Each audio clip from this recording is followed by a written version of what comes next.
నిర్మల్ జిల్లా కేంద్రంలో మంత్రి శ్రీధర్బాబు బీజేఎల్పీ నేత ఏలేటి మహేశ్వర్ రెడ్డి పర్యటించారు. గత 3 రోజులుగా కురిసిన భారీ వర్షాలకు జలమయమైన జీఎన్ఆర్ కాలనీని పరిశీలించారు నాయకులు. ఈ సందర్భంగా మంత్రికి కాలనీ సమస్యలపై వివరించారు మహేశ్వర్ రెడ్డి కాలనీ వాసులు. ఈ కార్యక్రమంలో వారితో పాటు Mudhole MLA Ramarao Patil, collector Abhilasha Abhinav, SP Janaki Sharmila, ASP Avinash Kumar, Congress party నేత శ్రీహరిరావు, ప్రజాప్రతినిధులు పాల్గొన్నారు.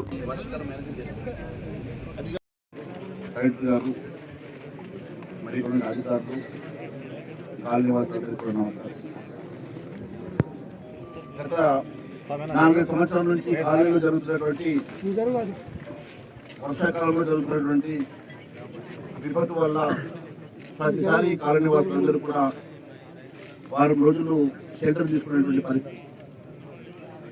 3 సంవత్సరాల క్రితం ఇక్కడ వచ్చినటువంటి విపత్తు వల్ల దాదాపు ఫస్ట్ ఫ్లోర్ వరకు నీరు వచ్చి ఇంట్లో ఉన్నటువంటి ఫర్నిచర్తో సహా ఇళ్ళన్నీ కూడా డ్యామేజ్ అయినటువంటి పరిస్థితిని కళ్ళారా చూశారు.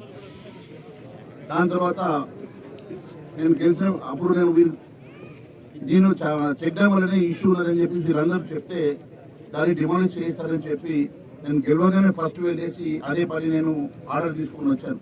అప్పుడు ఈఎన్సీ వాళ్ళు ఒప్పుకోలేదు. ఎందుకంటే చెక్ డ్యామ్స్ కట్టిన తర్వాత డిమాలిష్ చేయడం కుదరదు అని అంటే అప్పుడు మంత్రి గారు మరి ముఖ్యమంత్రి గారు అందరూతో మాట్లాడిన తర్వాత ఇక్కడ ఉన్నటువంటి పరిస్థితులను వివరిస్తే 1 మీటర్ వరకు డిమాలిష్ చేయడానికి పర్మిషన్ ఇచ్చారు.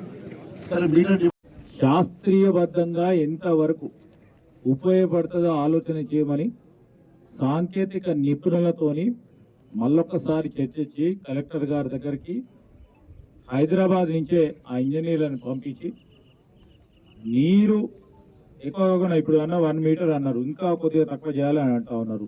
కొంతమంది మొత్తం తీసేయాలంటారు. నేను ఇంజనీర్ని కాదమ్మా, మళ్ళా కాళేశ్వరం లాగా అవుతుంది. మళ్ళా ఈరోజు నేనేం చెప్తా ఉన్నాము, నేను చెప్తా ఇప్పుడు దానికి సంబంధించి ఇంజనీర్లతో మాట్లాడతాం. వారు ఇచ్చే రిపోర్ట్ కరెక్ట్ గా అంటే అప్పుడు ఆ ఇంజనీర్లు చేస్తాం. నేను శ్రీధర్బాబు చెప్తే ఆ విధంగా చేస్తుండే, అట్లా చేయరు. ఇప్పుడు వారి అనుభవం, వారి ఎక్స్పర్టీస్ని ఉపయోగించుకొని మనం చేస్తాం. విషయం ప్రత్యేకించి జీఎన్ఆర్ కాలనీ విషయం కానీ, చెక్ డ్యామ్ విషయం కానీ, పట్టణానికి సంబంధించి కానీ అంతఃపూర్వకం మరి మా శ్రీహరి గారు, సుగుణమ్మ గారు ఈ ప్రాంతానికి సంబంధించిన ఈ సమస్యలను కూడా ముఖ్యమంత్రి దృష్టికి తీసుకురావటం, దీన్ని పూర్తి స్థాయిలో ఏ విధంగా శాశ్వత పరిష్కారం ఏర్పాటు చేయాలని మరి ఎమ్మెల్యే గారు వచ్చి ఆనాడు ఇరిగేషన్ శాఖకు సంబంధించిన అధికారులతోని మరి ప్రభుత్వం వెంటనే స్పందించి ఈరోజు మళ్ళా ఈ స్వర్ణ ప్రాజెక్టుకు సంబంధించిన నీటి ప్రవాహం. మరిన్ని అప్డేట్స్ కోసం మా ఛానల్ని సబ్స్క్రైబ్ చేయండి.